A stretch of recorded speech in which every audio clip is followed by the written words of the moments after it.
আমাদের স্কুল তো বিদ্যাজ্যোতি সিবিএসসি পরিচালিত। সিবিএসসি আমরা বোর্ড পরীক্ষা বাচ্চারা 10 আর 12-এ সিবিএসসি বোর্ডের আন্ডারে পরীক্ষা দেয়।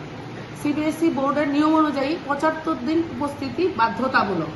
আমাদের স্টুডেন্টরা এলওসি ফর্ম যখন আমরা ফিল আপ করি তখন 75% অ্যাটেন্ডেন্স ম্যাক্সিমাম স্টুডেন্টেরই নেই, মানে একজন কি ম্যাক্সিমাম একজনের হয়তো থাকলেও থাকতে পারে, কিন্তু ম্যাক্সিমামের নেই।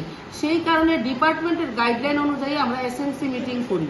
পাশাপাশি গার্জিয়ানদের আন্ডারটেকিং ফর্মেও আমরা সিগনেচার করাই ওদের জানানোর পর এসএমসি মিটিংয়ের মধ্যে, যেন স্টুডেন্টরা পরবর্তীকালে 75 দিন বিদ্যালয়ে উপস্থিত থাকে।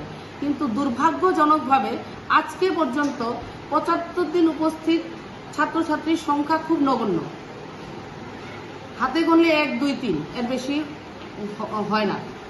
তারপরে আমরা তাদেরকে হাফ ইয়ারলি পরীক্ষার সময় নোটিশও দিই। হাফ ইয়ারলি পরীক্ষার সময় দপ্তরের নির্দেশ ছিল যাতে আমরা অ্যাটেন্ডেন্সটা মেনটেইন করি, কিন্তু সেই জায়গায়ও আমি করিনি। তাদেরকে বারবার প্রেয়ার মিটে টিচারদের মাধ্যমে সবার মাধ্যমে এই বার্তাটা দেওয়ার চেষ্টা করেছেন যে তারা যাতে বিদ্যালয়ে উপস্থিত থাকে। আমি না শুধু, বিদ্যালয়ের এসএমসি কমিটিরও একই প্রচেষ্টা। তারপরও নোটিশ দেওয়া, এত ওয়ার্ন করার পরও ছাত্রছাত্রীরা শতকরা 50 দিন উপস্থিতি আমরা পাইনি। ধরুন 50 জন স্টুডেন্টের মধ্যে হয়তো 20 জনের 50 দিন উপস্থিতি নেই, কিন্তু দপ্তরের নির্দেশে আমরা বিগত 10 বছরের কোশ্চেন পেপারের মানে বাংলা ট্রান্সলেট করে স্টুডেন্টকে দেওয়া হচ্ছে।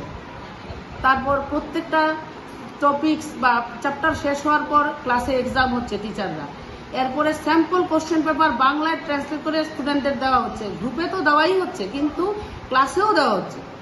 মানে যত রকম গাইডলাইন আমাদের কাছে সিবিএসসি বা আমাদের দপ্তর থেকে আসে সবগুলি আমরা স্টুডেন্টকে দিই। দুঃখজনকভাবে স্টুডেন্টরা বিদ্যালয়ে আসে না, তাহলে আমরা কাদেরকে পড়াবো?